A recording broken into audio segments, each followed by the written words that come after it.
Welcome back to my channel. Hari ini kita akan belajar pernafasan pada hewan tema 2 subtema 1. Alat pernafasan pada cacing tanah. Cacing tanah bernafas melalui permukaan kulit karena tidak mempunyai alat pernafasan khusus. Cacing menyukai tempat yang lembab. Dengan demikian, kulit cacing terjaga kelembapannya sehingga selalu basah dan berlendir. Kulit yang basah dan berlendir itu memudahkan penyerapan oksigen dari udara. Melalui pembuluh darah di permukaan kulitnya yang tipis, oksigen diikat oleh darah.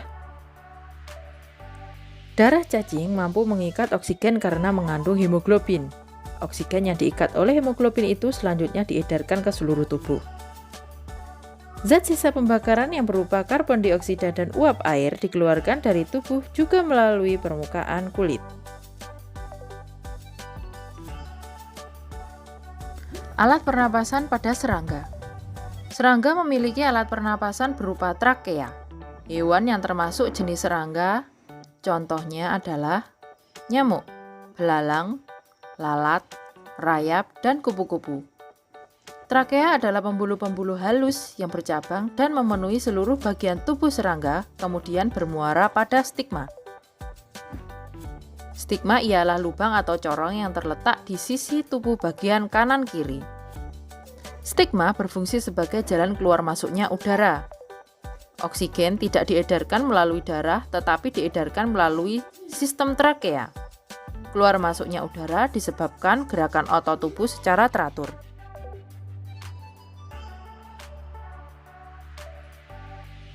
Alat pernafasan pada ikan. Alat pernafasan insang dimiliki oleh hewan yang hidup di air, seperti ikan. Ikan yang hidup di air tawar, air laut, maupun yang hidup di air payau, semuanya bernafas dengan insang. Insang terletak pada bagian belakang kepala ikan. Insang terdiri atas lembar-lembar insang dan lengkung. Lembaran insang berwarna merah karena mengandung pembuluh darah. Pada lembaran insang terjadi pertukaran udara. Lengkung insang berwarna putih dan berfungsi sebagai tempat melekatnya lembaran insang. Bagaimana proses pernafasan pada ikan? Ikan bernafas dengan cara membuka dan menutup insang. Air yang masuk melalui mulut akan dikeluarkan melalui insang. Pada saat air melewati lembaran insang, terjadi pertukaran gas.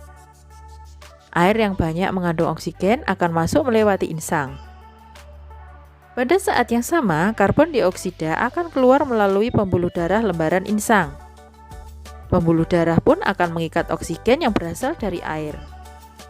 Oksigen yang telah diikat oleh ikan disimpan pada gelembung renang yang juga berfungsi mengatur gerak naik turun.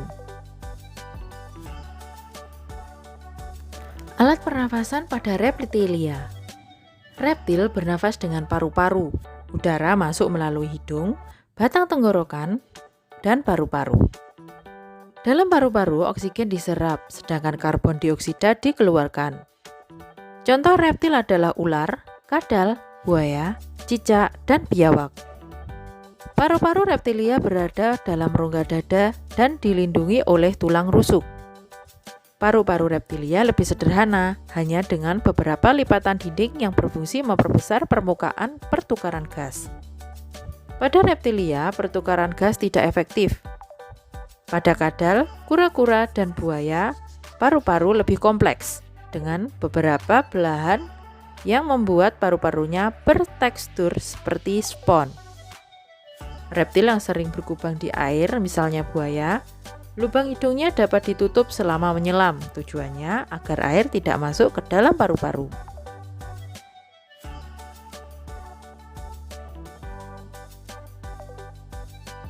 Alat pernapasan pada burung. Burung memiliki alat pernapasan berupa paru-paru. Selain itu, burung memiliki kantong-kantong udara berdinding tipis. Kantong-kantong udara tersebut terhubung dengan paru-parunya. Ketika kantong-kantong udara digembungkan, tubuh burung sangat ringan. Kantong udara itu juga digunakan oleh burung untuk menyimpan udara yang digunakan pada waktu terbang.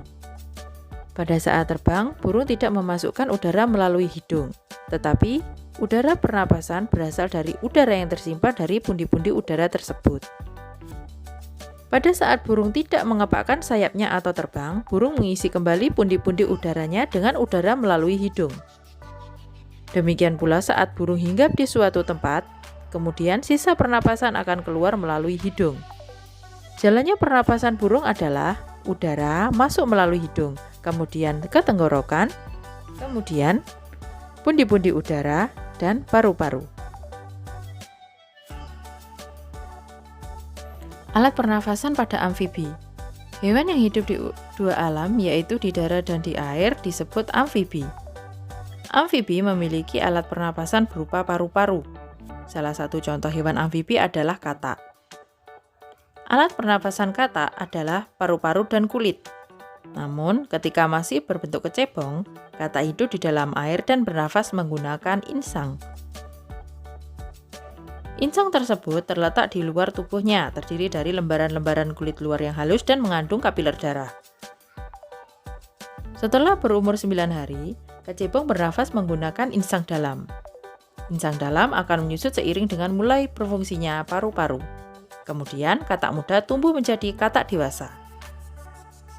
Setelah menjadi katak dewasa, alat pernafasannya menggunakan paru-paru dan permukaan kulit. Dalam paru-paru terdapat banyak gelembung udara. Gelembung udara tersebut sangat tipis dan berselaput, penuh dengan kapiler darah. Di dalam gelembung udara, terjadi pertukaran gas. Gas oksigen diserap, sedangkan karbon dioksida dikeluarkan.